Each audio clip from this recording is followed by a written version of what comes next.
We become what we think about. Focus on what you want rather than focusing on what you don't want. Or who do you want to be? You know, why are you here on this planet?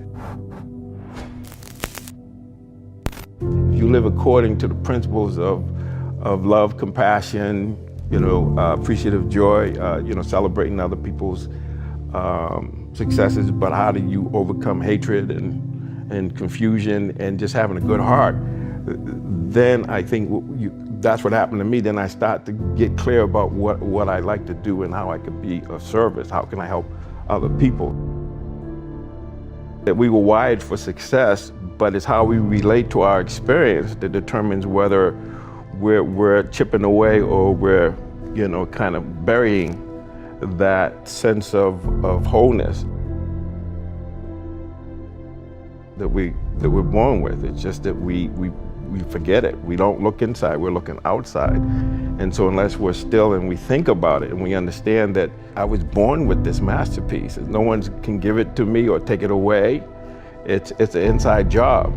And so if I look at what's right, it makes a lot of sense. So it's whether you're coming from a place of scarcity, or I would say survival mode, or coming from growth mode, which has to do with yes, I can, yes to life, and I have the capacity and the responsibility to make it different, or to make it better. Having that faith, that vulnerability to just see things that are hard to see. You gotta get comfortable being uncomfortable.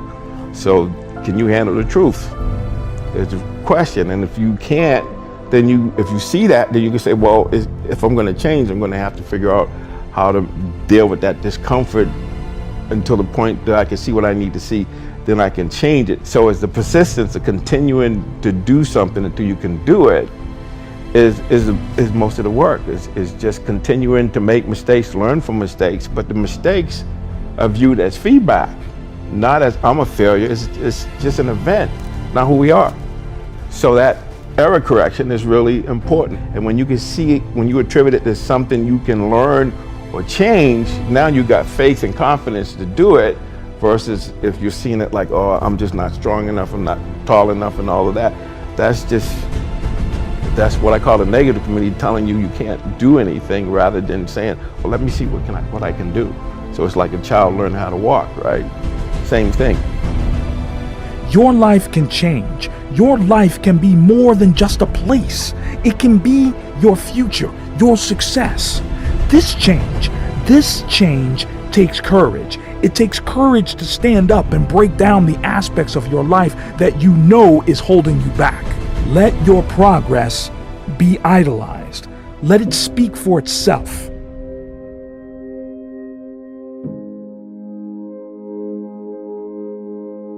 Average becomes sort of like this slow asphyxiation. It's almost like an anesthetic.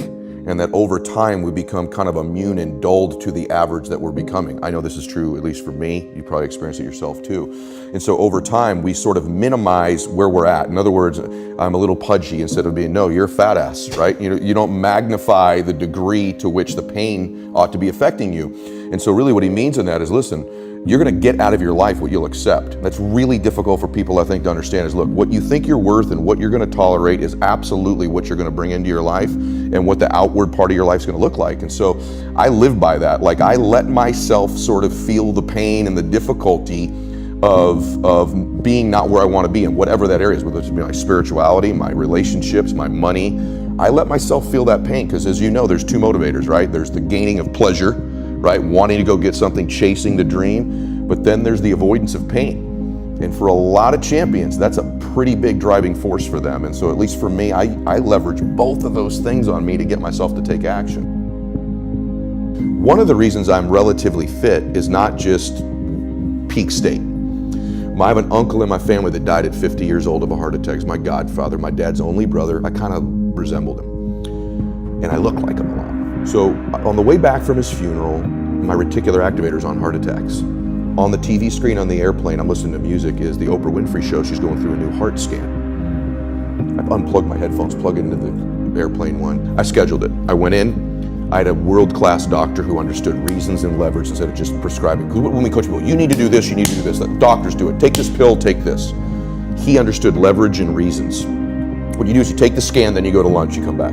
I took the scan, I went to lunch, I had a burrito. I came back and I'm in the when I walk in, I sit down, the doctor comes out and he says, "Oh my, I can't believe these arteries are in that young body." Got my attention. We walk back in, we sit down. He could still go, "You need Crestor, eat clean, get out of here." Isn't that what an average doctor does, right? No, wired me with huge reasons. He goes, "Let me ask you a question.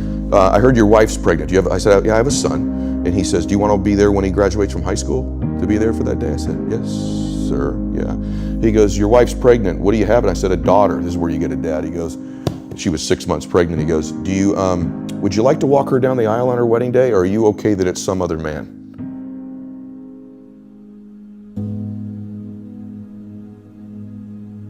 I went, "What the fuck is on this scan?" Right? Like, and he goes, "I want to be very clear with you. If you keep going down the road you're going, there'll be some other man with your son at graduation high school, and a stranger's walking your daughter down the aisle that's not even born yet on her wedding day." And I went, boom. And he goes, "But if you do exactly what I tell you to do, you'll be there." And so to this day, brother, there are mornings when I wake up, not every morning, I don't want to go to the gym. I go, "Bella's wedding, Bella's wedding, Bella's wedding." So my standards are high because of my big old reasons.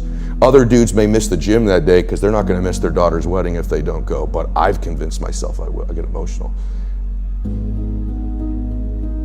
I've convinced myself I'll miss my daughter's wedding. So I will get my ass out of bed at 4 o'clock in the morning and I will get to that gym because my reasons are bigger, so my standards are higher. So that's what I think causes us to have great standards, is huge reasons. When you're inspired by something or someone in your life, you feel the magic. Now's the time to be the magic. What are you going to do? Are you going to let the masters inspire you to feel it? Or are you going to strive to be a master? It's your choice. The magic is waiting, not only for you just to feel it, but to be it. Nobody can take this away. In life, we can't escape anything that goes on with life. You know, we all are not immune to problems, or drama, or trauma, or tragedy. You know, we all are here as human beings. So, you know, when you're going through some sort of difficulties, you know, first find out whatever that difficulty may be.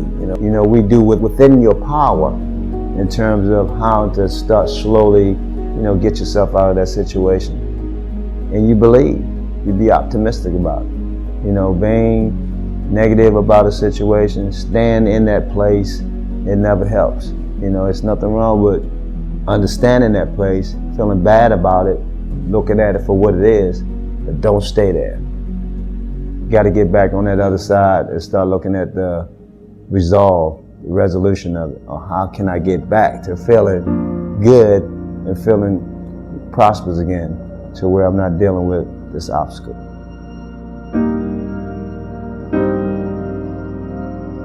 Words are very powerful, very powerful. So the thing is about getting within yourself and understanding who you are to kind of, you know, ward off those negative comments that's coming toward you. Adversity always prepare you.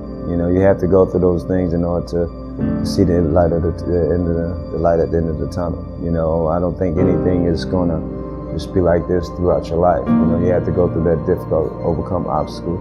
You know, because it's a testament of your character, of who you are and how you're able to deal with certain things in order to get yourself back on that playing field. Everything happened for a reason. No regrets. All the negative things that happened, I'm thankful for it because hopefully I learned from those situations. And all the positive things, I'm humbly grateful that those were able to take place and still striving to be the best I can be. And, you know, going forward, hopefully I can encourage some kid to be the best they can be. You know, anything is possible. Positive thinking is also translated to that. You know, so, you know, when you have something that's positive out there, you can be, you know, the best you can be. You know, when you're negative out there, I mean, you could bring down the worst person. You know, misery loves company. You know, misery loves company. So we're not Debbie Downers. We're more uplifters. You know, we always, no matter what the situation is, we're going to try to look for the outcome, the better of that situation, you know.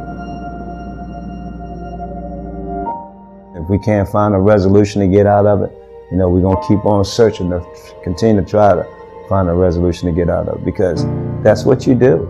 You know, that's how you get to the bottom of it. That's how you get to the facts and the answer.